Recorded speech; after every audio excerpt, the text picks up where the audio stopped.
அப்பா, எங்க காலேஜ்ல ஒரு ப்ராஜெக்ட் பா. அவங்க உங்க பேரண்ட்ஸ் கிட்ட few questions கேட்க சொல்லிருக்காங்கப்பா. உங்ககிட்ட கேக்கட்டாப்பா? ஓ எஸ்.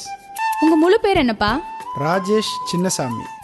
ஸ்கூல் படிக்கும்போது அப்பவும் ராஜேஷ் சின்னசாமி. உங்களுக்கு எவ்வளவு ஃப்ரெண்ட்ஸ்ப்பா?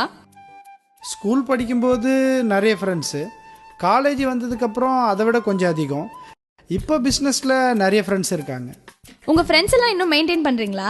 ஆல்மோஸ்ட் சம் ஃப்ரெண்ட்ஸை டெய்லி கூட ஈவினிங்கில் நாங்கள் மீட் பண்ணுறோம் இல்லையா, எந்த ஃப்ரெண்ட்ஸையும் நான் மிஸ் பண்ணுறதே இல்லை. நம்ம இந்த வீட்ல எத்தனை வருஷமா இருக்கோம்? எங்கள் அப்பா இங்கே தான் பிறந்தாரு. மொத்தம் 3 ஜெனரேஷனாக இந்த ஒரே வீட்டில் தான் இருக்கோம். உங்க ஹெல்த்தை கரெக்டா மெயின்டைன் பண்றீங்களாப்பா? அப்பா ரொம்ப health conscious. Daily 1 hour either walking or yoga or shuttle, 3ல் ஏதாவது ஒன்று டெய்லி பண்ணிவிடுவேன். தெரியுது இல்லையா, இந்த வயசுலேயும் இது வரைக்கும் நோ ஹாஸ்பிட்டலைஸ்ட், நோ சர்ஜரி. அப்பா, உங்களுக்கு பிடிக்காத ஒரு விஷயம் மத்தவங்களுக்கு பிடிக்குங்கிறதுக்காக பண்ணிருக்கீங்களா? No chance. மற்றவங்களுக்காக நமக்கு பிடிக்காத விஷயத்த நான் பண்ணுறதே இல்லை. சூப்பர்ப்பா, எல்லா கொஸ்டின்ஸ் ஓவர். இதே மாதிரி கொஸ்டின்ஸை நான் இன்னொருத்தவங்க கிட்ட கேட்டிருக்கேன். அவங்க பேசினதை ரெக்கார்ட் பண்ணிருக்கேன். கேக்குறீங்களாப்பா? யாரது? நீங்களே கேளுங்கப்பா. உங்க ஃபுல் நேம் என்னம்மா? காயத்ரி ராஜேஷ். ஓ, அம்மாவா? கல்யாணத்துக்கு முன்னாடி காயத்ரி சுப்பிரமணியம். இப்போ உங்களுக்கு எத்தனை ஃப்ரெண்ட்ஸ் இருக்காங்கம்மா? சுமதி, ஸ்ரீஜா, அனிதா, அவ்வளோதான். மேரேஜுக்கு முன்னாடி? அப்போ கணக்கே இல்லைம்மா. ஸ்கூல் ஃப்ரெண்ட்ஸு, காலேஜ் ஃப்ரெண்ட்ஸு, வீட்டு பக்கத்தில் இருக்கிறவங்கன்னு நிறைய பேர் இருந்தாங்க. ஆனால் இப்போ அப்பாவுக்கு யாரெல்லாம் ஃப்ரெண்ட்ஸோ அதில் சில பேரோட ஒய்ஃப் தான் எனக்கும் ஃப்ரெண்ட்ஸ்.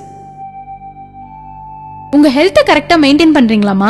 டைம் இருந்தா பண்ணலாம். காலையில ஒன்னு காலேஜுக்கு அனுப்பணும், தம்பிய ஸ்கூலுக்கு அனுப்பணும், அப்பாவை ஆபீஸ்க்கு அனுப்பணும், அதுக்கப்புறம் வீட்டு வேலை இதெல்லாம் இருக்குல்ல.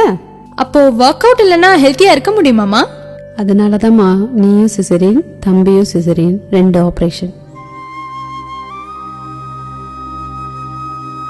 இந்த வீட்ல எவ்வளவு நாளா இருக்கீங்கம்மா? உங்க அப்பாவை கல்யாணம் பண்ணதுல இருந்து 20 வருஷமா. அதுக்கு முன்னாடிமா? அப்பவும் 20 வருஷம்தான் எங்க அப்பா அம்மா வீட்ல. மா, அப்ப நீ தாத்தா பாட்டிய மிஸ் பண்றியாமா?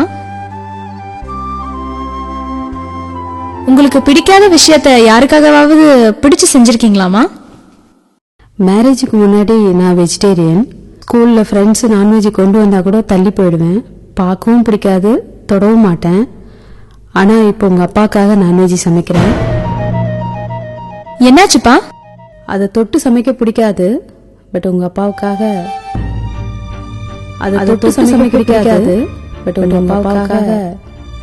அவள்தான் நமக்கு உலகம். அவளோ தன் தாய் வீட்டின் கதவு தட்டும் ஓசையை கூட பள்ளி சத்தத்தில் தான் உணர்கிறாள். அவள் வாழ்ந்த வீட்டுக்கும் வாழ்க்கைப்பட்ட வீட்டுக்கும் இடையில் மழை, வெயில், காற்று, வானம், பூமி, பறவை, கனவுகள், தோழிகள், குலதெய்வமும் கூட மாறித்தான் போய்விட்டன. அவளது ஒரு கண்ணில் சூரியன், ஒரு கண்ணில் நிலவு, 2 விழிகளையும் மூடி அவள் உறங்கியதே இல்லை. அவளது ஒரு மார்பில் தாய்ப்பால், ஒரு மார்பில் காமத்துப்பால், 2க்கும் இடையில் அவள் இதயம் அவளுக்காக துடித்ததே இல்லை. அவளது பெயரில் பாதி இப்போது கணவனுடையது. அவளது உயிரில் பாதி இப்போது குழந்தைகளுடையது. அவளின்றி அசையாது ஓரணுவும். ஒரு நிமிடமாவது அவளுக்காக துடிக்கட்டும் நம் இதயம்.